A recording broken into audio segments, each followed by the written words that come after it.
अक्सर नगर निगम से लोगों को शिकायतें रहती हैं कि उनके काम नहीं होते। धीरे धीरे देखा गया कि बदलाव भी आए हैं। और क्या कुछ बदलाव आए हैं, क्या कुछ इम्प्रूवमेंट हुई है पिछले 11 महीनों में। इसकी जानकारी लेने के लिए हमारे साथ मौजूद हैं अम्बाला की पहली महिला मेयर शक्ति रानी शर्मा जी। नमस्कार मैम, बहुत बहुत स्वागत है आपका खबरें अभी तक डिजिटल प्लेटफॉर्म पे। नमस्कार जी। मैम, जैसा कि देख सकते हैं कि 11 महीने हो चुके हैं आपको कार्यकाल संभाले हुए, और ऐसे में अम्बाला की जनता का किस तरीके का सपोर्ट प्यार आपके लिए रहा? देखिए, भरपूर सपोर्ट और प्यार मुझे मिला है जनता से। इसमें मैं कोई शिकायत का मौका नहीं दिया मुझे उन्होंने, कि चाहे वो मेरी कार्यशैली में किसी चीज़ की कमी भी रह गई है, तो भी उन्होंने उसको स्वीकारा है। और मैं नमन दिल से पूरी जनता का धन्यवाद करती हूँ कि उन्होंने मुझे बहुत ही आशीर्वाद दिया है। मैम, ऐसे में क्या कुछ नए कार्य किए गए हैं नगर निगम द्वारा, और क्या कुछ नई गतिविधियां या पिछले समय में, जैसे सबसे पहले हम एक एक करके इस चीज को डिस्कस करते हैं, गंदगी पर बात कर लेते हैं। गंदगी की समस्या कुछ ऐसी थी कि हर जगह कूड़ा पड़ा रहता था, लोग परेशान थे। तो उस तरीके को कैसे इम्प्रूव किया गया? अब शहर का स्टेटस क्या है गंदगी को लेकर? देखिए, सबसे पहले तो मैं आपके माध्यम से बताना चाहती हूँ कि जो हमारा पहले 120वां नंबर था सफाई में, अब 90 आया है और कांस्य पदक भी मिला है। तो ये अपने आप में दर्शाता है कि इम्प्रूवमेंट हुई है, और इम्प्रूवमेंट आगे भी ऐसी ही होगी, क्योंकि पहले कूड़ा हर जगह पड़ा रहता था, जगह जगह डंपिंग यार्ड्स बने थे। अब हमने उन डंपिंग यार्ड्स को कंसंट्रेट किया है, और शहरी और जहाँ पे रिहायशी एरिया है उनसे हटा के थोड़ा दूर करे हैं वो। और दूसरा, जो वाइल्ड कैटल और या पिग्स थे या डॉग्स थे, जिनकी बहुत ज़्यादा एक न्यूसेंस वैल्यू थी, उनके ऊपर काफ़ी हद तक काबू पाया है। और अभी लास्ट जो हमारा हाउस की मीटिंग हुई थी, उसमें हमने एक प्रपोज़ल रखा है। उस प्रपोज़ल में हमने अपनी गौशाला बनाने का निर्णय लिया है, क्योंकि हम गाय पकड़ने के भी पैसे देते हैं, उनको पालने के भी पैसे देते हैं। और इसी विचार के तहत ये सोचा गया कि हम उतना ही पैसा खुद लगा के, हमारे पास ज़मीन पड़ी है जो थोड़ी शहर के बाहर है, वहाँ पर हम अपना खुद का गौशाला बनाएंगे। और दूसरा एक बहुत ही महत्वपूर्ण कदम जो उठाया है, वो सारी जो डेयरी अभी तक शहर के अंदर थी, उनको सबको बाहर भेजा गया है।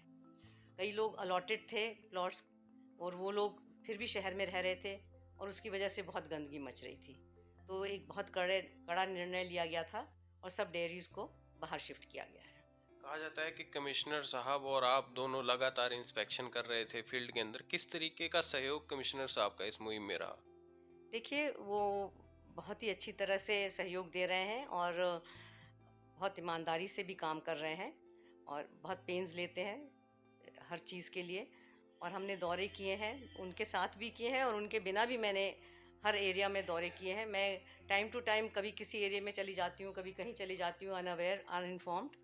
और जो मुझे वहाँ पर दिखता है, मैं उसी वक्त तुरंत उसका निवारण करवाती हूँ।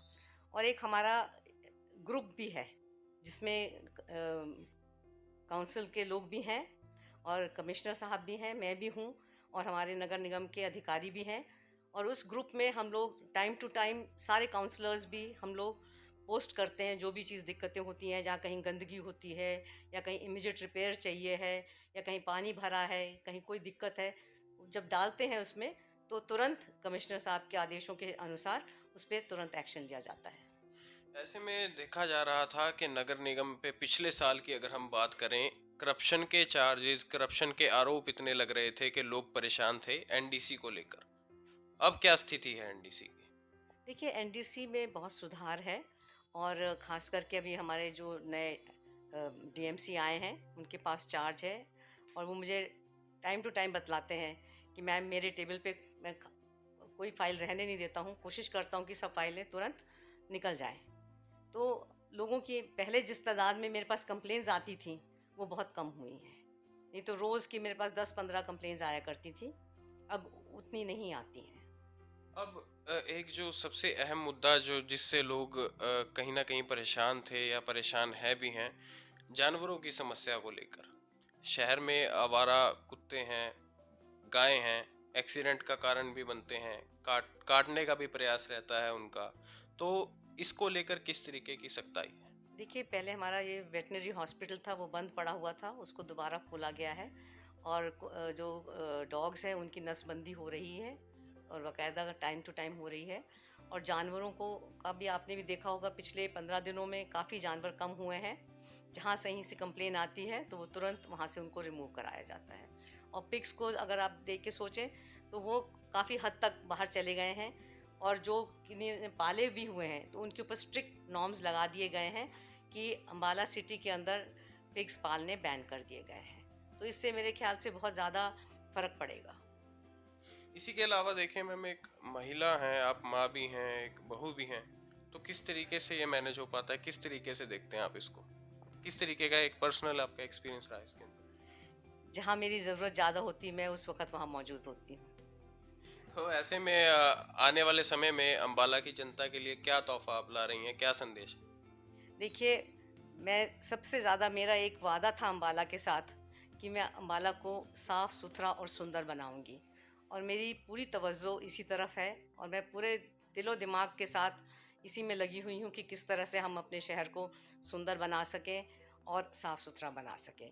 ऐसा ही इनिशिएटिव मैंने आज डीएवी कॉलेज में एक प्रोग्राम था, उसमें मैंने बच्चों के साथ रिक्वेस्ट करी है कि जो भी कोई आगे आके हमारा निगम का हाथ बटाना चाहे और पार्क अडॉप्ट करना चाहे, तो मैं उनके साथ मिलकर भागीदारी में हम उनके साथ काम करना चाहेंगे। बहुत-बहुत शुक्रिया मैम, आपने हमें समय दिया। आपका बहुत-बहुत धन्यवाद। बहुत धन्यवाद आपका। खबरें अभी तक डिजिटल के लिए पंखिल वर्मा की रिपोर्ट।